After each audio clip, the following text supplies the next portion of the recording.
ఇది ఒక గుడ్డలి పెంటుట్ లాంటిదని చెప్పంటారు అధ్యక్ష. ఇప్పుడు మా ప్రాంతం జగిత్యాల జిల్లాలో వరికి ప్రత్యామ్నాయంగా ఏదైతుందో ఎక్కువ వరకు మొక్కజొన్నకు క్రాప్ కన్వర్ట్ కావడం జరుగుతుంది అధ్యక్ష. ఇందులో మొక్కజొన్న అడ్వాంటేజ్ ఏంటి సార్ అని చెప్పంటే మళ్ళీ కొయ్య మక్క అని పెడతాం మేము. కొయ్య మక్క అని చెప్పి వీ నీ నాట్ టిల్ట్ అంటే దున్నవలసిన అవసరం లేదు సార్. మనం పొలం ఎట్లయితే ఉంటుందో అందులోనే మనం మక్క ఇత్తులు పెట్టుకుంటూ పోతే అది బాగా బలమైన పంట వస్తుంది.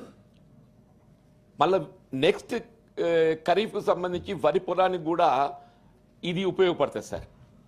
ఇప్పుడు ఎకరా దాదాపు 40 క్వింటల వరకు వస్తుంది సార్. మా దగ్గర ఎకరా 40 క్వింటల వరకు వస్తుంది సార్ చెప్పంటున్నాను.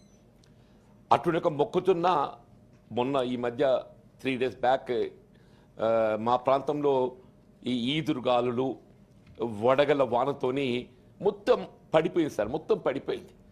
ఆల్మోస్ట్ ఎవ్రీ ఫార్మరే చేతికి వచ్చే సమయం కాబట్టి 40 క్వింటల్ అంటే క్వింటల్కు 2225 రూపాయలు సార్.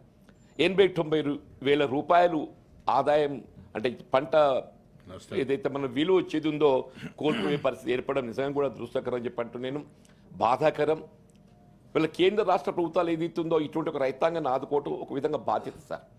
వీళ్ళ కేంద్ర ప్రభుత్వం కూడా ఏదైతుందో ప్రకృతి వైపరీత్యాల వల్ల ఎప్పుడైతే పంట నష్టపోవడం జరుగుతుందో ఆ రైతాంగాన్ని ఆదుకోవడానికి కూడా ప్రత్యేకంగా నిధులు కూడా కేటాయింపు చేస్తుంది.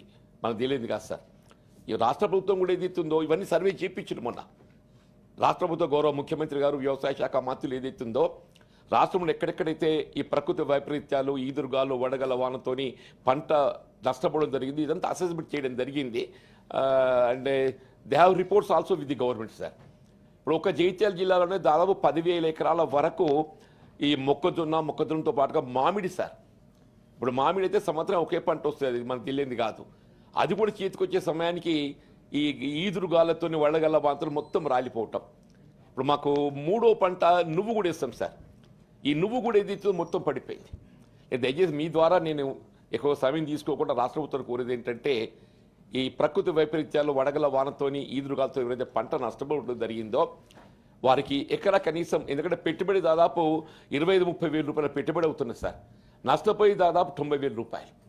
కనీసం ఒక 20-25 వేల రూపాయలన్న ఎకరానికి పరిహారం ఇప్పించే విధంగా సత్వరమే ప్రభుత్వం చర్యలు చేపట్టాలని చెప్పని పంపిణీ చేసి రైతులు ఆదుకోవాలని చెప్పని నేను మీ ద్వారా రాష్ట్ర ప్రభుత్వాన్ని విజ్ఞప్తి చేస్తున్నాను sir. Thank you very much.